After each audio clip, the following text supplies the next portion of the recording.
Hey there guys, my name is Justin Westover. And I'm Chase Hodson. And we are loan officers with Summit Funding. We're also co-hosts of this podcast, Process Beats Talent. Today we're super excited to bring you some content. This is part 2 of a 4-part series called The Psychological Power of Words and Phrases. So what we're going to be doing is we're going to be talking about words and phrases that we probably use sometimes. We're going to do tweaks on these. We're going to talk about new words and phrases that you can use in interacting with leads and clients and just people in general. And you'll find as you use these, as you practice these, that it will make a very impactful, it'll make a big difference in the way you interact with people and the success that you find in interacting with them. Yeah, absolutely. So we need to stop and think about how we're conversing with people, right? How we're trying to direct the conversation. So what we want to do is to frame our conversations, our sales pitches, whatever you want to call it, right? Mm-hmm. We want to frame that so that we can help to lead them down the path to make the decision that they need to make. So yeah, and really with sales, all we're doing is we are professional helpers in helping people make decisions. Yep. That's where we get paid, and that's where we help people. Obviously, this is not about manipulating. This is about really helping people, but helping them make decisions. So as Chase said, framing your question, framing your idea so that you're not setting them up to automatically psychologically think, oh, wow, I'm going to say no to this. Yeah, absolutely. So I guess, let's just jump into it, Let's jump into it, yeah. All right. So the first phrase that we want to talk about is when would be a good time. So on a daily basis as a salesperson, no matter what type of sales that you're in, you're trying to set appointments, you're trying to get in front of people. I like to call it belly to belly, right? Like if you're looking someone in the eyes,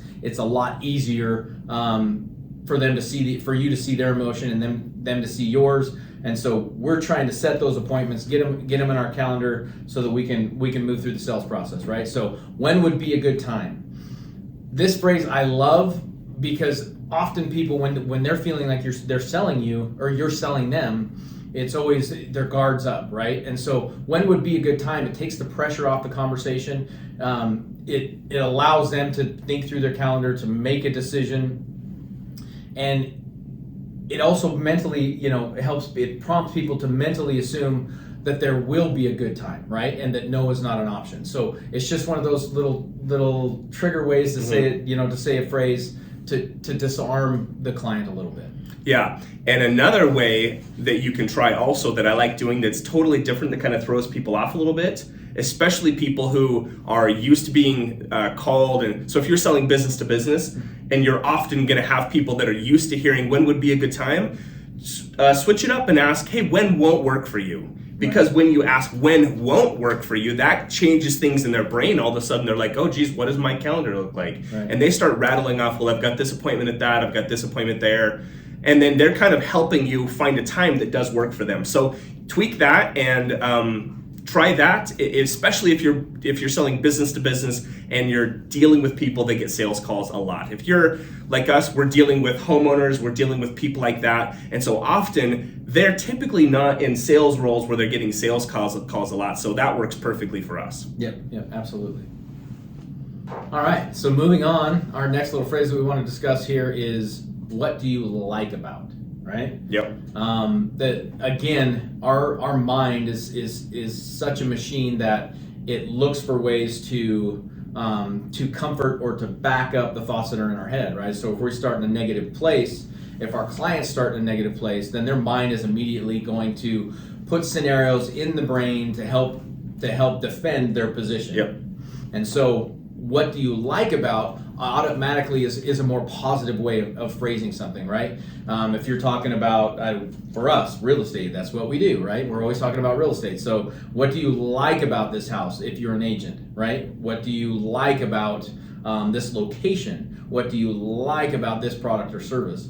So it gets their mind thinking in a positive frame right off the bat, and it helps lead them down the track to putting the negative aside, thinking about things that are positive about what we're discussing, and then also keeps them moving that direction as the conversation goes on.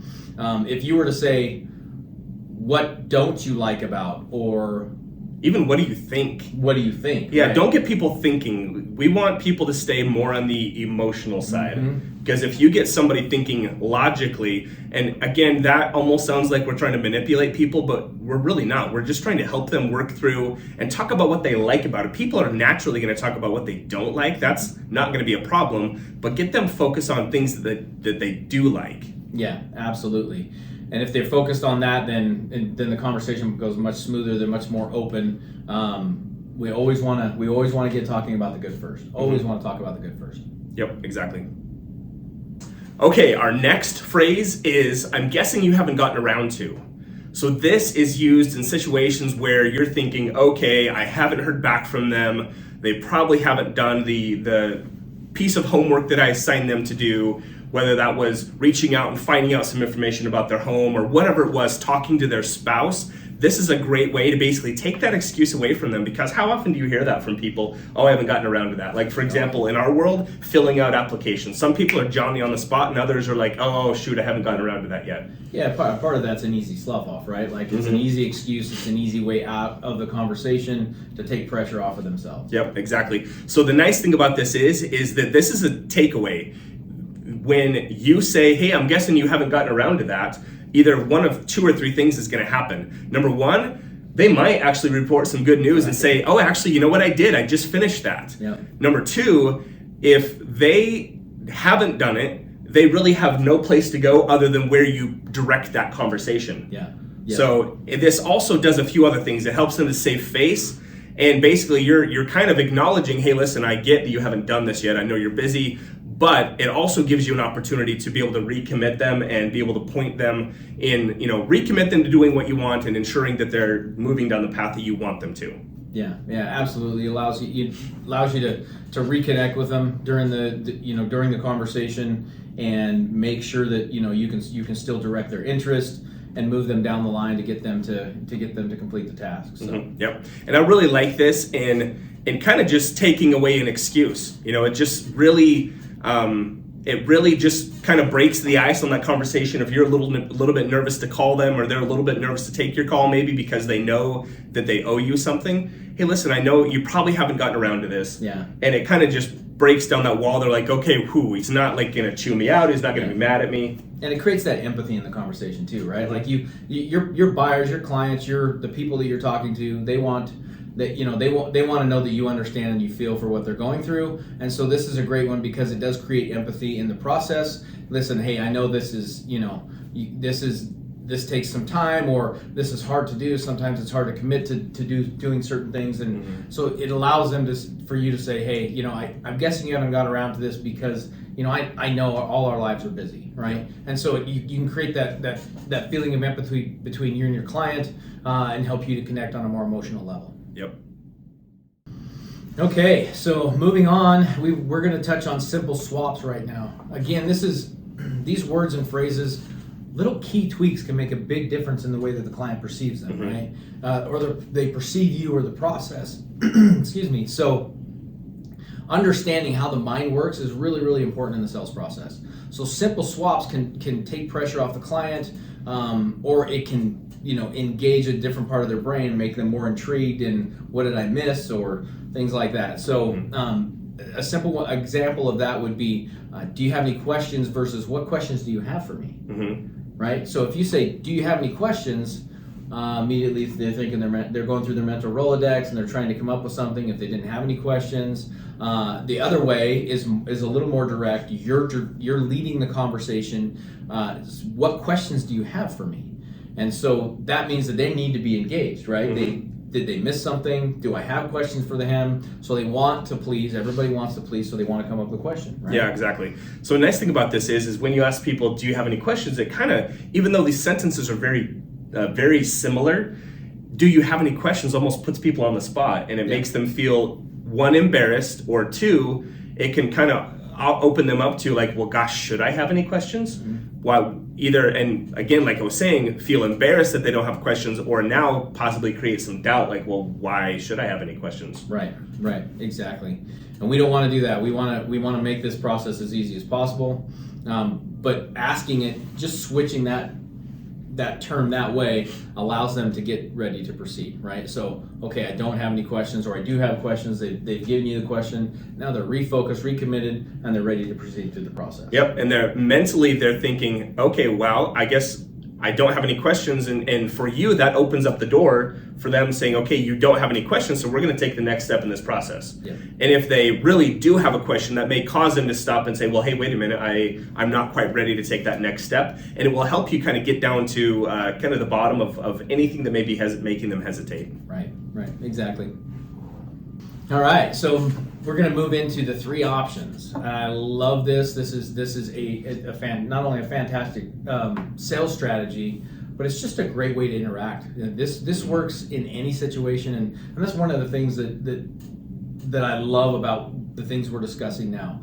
These aren't just sales options, right? This is our everyday, like our interaction with our spouse, with our friends and family, Children. I use this with my kids all the time. Yeah, so using these phrases and practicing them allows you to, it gives you assistance in all aspects of your life. For sure. I love this turn of phrase. It's, as I see it, you have 3 options, right?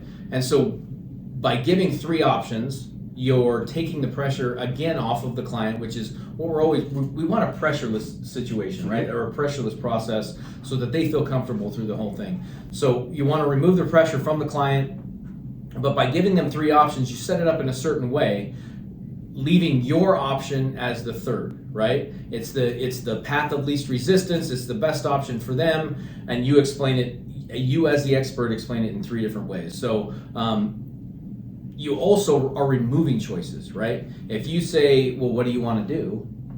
I mean, that the whole world's open to them. Yep. Right? Well, I can think of one particular restaurant, and we won't name names because I don't want to be sued, but there is one restaurant here in town, and I'm pretty sure that it's this way all across the nation. When you go in, their menu is literally this thick. Can you tell who I'm talking about? Oh, yeah. That takes me forever. Mm-hmm. And generally, I'm a creature of habit. I eat the same thing everywhere. I don't go to this place often enough, and so I just flip through this menu for hours, it feels like. And so when you reduce choices, you create more ability for people to make decisions faster. Right. And you as a professional, as the sales professional, as the consultative salesperson that's really helping them, you're steering them down a path where really either of the 3 options are not going to be bad for them. They're going to be good for you. But ultimately, like Chase said, you want to leave the one that you think is the best option for them and the path of least resistance at the very end. Yeah, and you are the expert, right? That's why they've come to you in the first place, or you're bringing something to them. You're the expert, so you ultimately know what the best decision is to make, but we just need to help them along that road. The other thing about this, it allows you as a salesperson to stay impartial, or at least appear impartial, right? Yeah. So you're giving them 3 options, so you're not telling them this is what you need to do. So you can stay somewhat impartial. And then the rhythm of 3 just flows well. Like psychologically, it's a good flow, and by allowing or putting your option, the preferred choice at the end, it kind of puts a period at the end of that sentence and is the most fresh in their mind. Yeah, if you only give somebody one option, you're really making the decision for them. Yes. Most people do not want to be told what to do. Prime example is with children. Some children are just so pig-headed. Some kids are pretty good. They'll do what you tell them to. I have multiple children that if I tell them one option, they will kick and scratch, and they will, not literally, but they will just fight me. But if I give them 2 or 3 options, now they are the one that's calling the shots. They're in charge. Ultimately, those choices are all best for me. They're all best for them, but it allows them to feel like they are the one that's in control. Yeah, I know that you in our world you have a pretty good example of the 3 options that you can give. Yeah, one that I use all the time is with bridge loans. Most people have never heard of these, but they are an awesome way for people to be able to find a home find a home before selling their current home if they can't afford to qualify for 2 mortgages. So basically, I will, as I'm talking to them, I'll kind of lay out 3 options, and I'm actually working with a lot of realtors and training them how to do this as they are sitting down with people and listing conversations and listing appointments. Basically, you have 3, as I see it, you have 3 options. Because you can't qualify to buy a home and then move. So with these 3 options, the first one is going to be that you stay put, you don't do anything, and you hope that something gets better.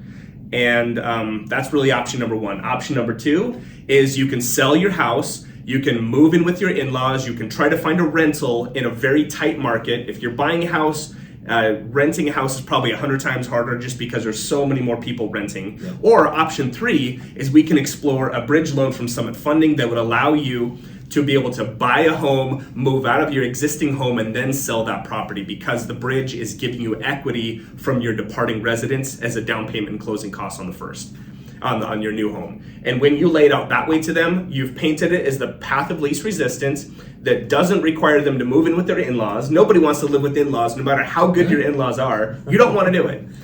Or you don't want to have to pack your stuff up twice. You don't want to have to try to move into a rental short term, which is very expensive. And so it clearly leaves the last option is like, yeah, let's look at that. Yeah, and I mean, obviously you can see how he directed the conversation there, and he ended up with, what was the obvious best choice for them. Now it won't always be, right? Their comfort level might not be there, but you've given them the three options. You've directed them down a path to try to elicit the response that's best for them. But the main thing I think with this is you always start with this phrasing. You always start with you have three options, right? And then at the end you want to end with what is going to be the easiest for you. After you've given them the three options, you want to say what's going to be the easiest for you. Now, in Justin's example, obviously moving in with your in-laws or staying put and hoping that that things just change altogether are not the best, or they're not the easiest things to deal with. So giving them an option that puts them in a place to move forward is usually the easiest in the path of least resistance. Yep, for sure. Okay, so for our last example, this is one of my favorites to use, and I probably say that about all of these, but I just love these strategies and these words and phrases because they really are powerful. So this last one is there are two types of people.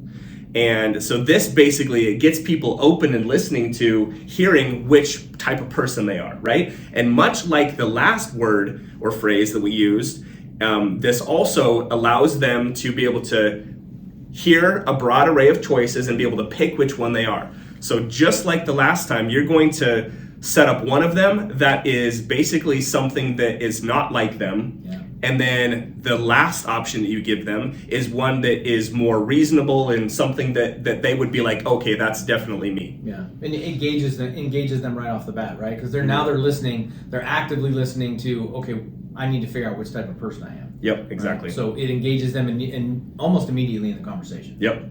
So with this, the more drastic the difference between the two types of people, the easier the decision going to be made for them to say, oh, I'm clearly option number two. Yeah. So don't give them two options that sound both plain vanilla because they're going to be like, oh gosh, I don't know which one I am. So you want it to be vanilla and chocolate if that's different enough for you. Right. You want it to be fire and ice. You want it to be drastic so people will be like, I am clearly option number two. Yeah.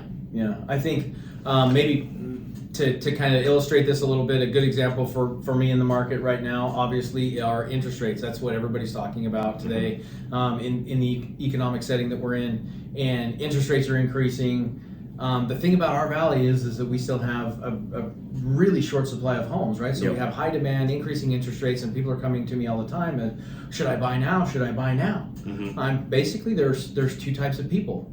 There's the type of people that are going to buy a home right now, and in 12 months, they're going to earn between 12 and 15% equity in their home. And then the other type of person is going to be paying 12 or 15% more for the home in a year because they were waiting for the market to come back. Yep. So that's kind of maybe a simplistic way to put it, but you can see that they're absolutely at opposite ends of the spectrum right there. So which type of person are you? Are you the one that's going to have equity in, 14 to 15% equity in your home in a year's time, or are you going to be paying more for that home? Yep, exactly. And that's a good example just because it's real life, and it also paints a picture for them where they're like, gosh, I want to be in the position where I'm going to be capturing that equity, and I'm going to be looking back and thinking, man, I'm sure glad that I bought. And a way that I kind of change a little bit differently that is very similar to that is I say, there's two types of people that I work with as clients. There's those people that when I talk to them a year after they bought, they're very glad that they bought because now they see where the market has gone, and there's other people that I follow up with them a year after they decided not to buy, and inevitably they always say, I wish I would have bought a year ago when we first spoke. Yeah. So Absolutely. which type of person are you? Yeah. Just phrase it like that. The more different that they are, the better, and it really will help them to say, you know what, I want to be that type of person and not that type of person. Absolutely. All right, so I guess that wraps it up for today. We've been through all these psychological words. This is part 2 of a 4-part series on these specific topics. We're going to be posting every week at about 1:30 Mountain Time. Actually, we're in the Every Tuesday. Every Tuesday, yep, at 1:30 Mountain Time. We really want to thank you for joining us. So this obviously is something that we want to do together, to continue to put out there, to grow together. Like this, for Justin and I, we're learning as much or more than anybody else. It gives us an opportunity to hone our skills. So we really want you to come join us. And there's please join the Facebook group, Process Beats Talent. Go out there, like and subscribe, hit the bell so that you do get the notifications when we post new content, and interact. I mean, we want people to ask comments, get in touch with us. Let's keep this moving forward because we really want to grow together with this. Yeah, for sure. So please join. This Facebook group and largely it's full with realtors, but as we said early on, these principles apply to anybody that wants to become better at interacting with people that are wanting to utilize those in sales skills. So if you're a sales professional, you want to learn and grow, come join us. We'd love to have you. Look down below in the details. You can see how to join that Facebook group. We'd love to see you there and look forward to interacting with you. Yeah, everybody have a great week. We'll see you next week. Thank you.